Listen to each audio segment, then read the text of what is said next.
युगों युगों से जब जब पृथ्वी पर अधर्म बढ़ा, तब तब धर्म की रक्षा हेतु ईश्वर ने अवतार लिया। द्वापर युग में यही अवतार भगवान श्री कृष्ण के रूप में प्रकट हुआ।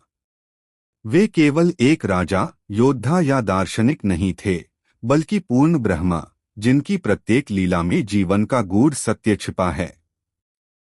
मथुरा नगरी में क्रूर राजा कंस का शासन था। आकाशवाणी हुई कि उसकी बहन देवकी का 8वां पुत्र उसका वध करेगा। भयभीत कंस ने देवकी और उनके पति वसुदेव को कारागार में डाल दिया और उनके बच्चों का वध करने लगा।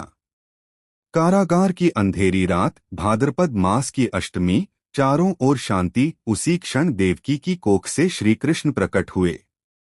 कारागार के ताले स्वयं खुल गए, पहरेदार निद्रा में चले गए और यमुना ने मार्ग दे दिया।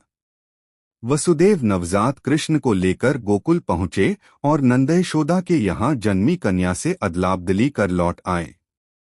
गोकुल में श्री कृष्ण का बाल्यकाल आनंद और चमत्कारों से भरा था। माखन चुराना, गोपियों को छेड़ना, यशोदा मैया से लाड़, इन लीलाओं में भी दिव्यता छिपी थी। पूतना का वध, शक्तासुर और तृणावर्त जैसे असुरों का अंत उनके दिव्य बालरूप ने ही कर दिया। जब यशोदा ने उनके मुख में ब्रह्मांड देखा, तब स्पष्ट हो गया कि यह बालक सामान्य नहीं। वृंदावन में कृष्ण की लीलाएं और भी मधुर हो गईं। कालिया नाग का दमन, गोवर्धन पर्वत को अपनी छोटी उंगली पर उठाकर इंद्र का गर्व तोड़ना, इन घटनाओं ने उन्हें गोपियों का आराध्य बना दिया। पर कृष्ण का सबसे दिव्य रूप रास लीला में प्रकट हुआ, जहां प्रेम सांसारिक बंधनों से ऊपर उठकर भक्ति बन गया। राधा के साथ उनका प्रेम आत्मा और परमात्मा के मिलन का प्रतीक है।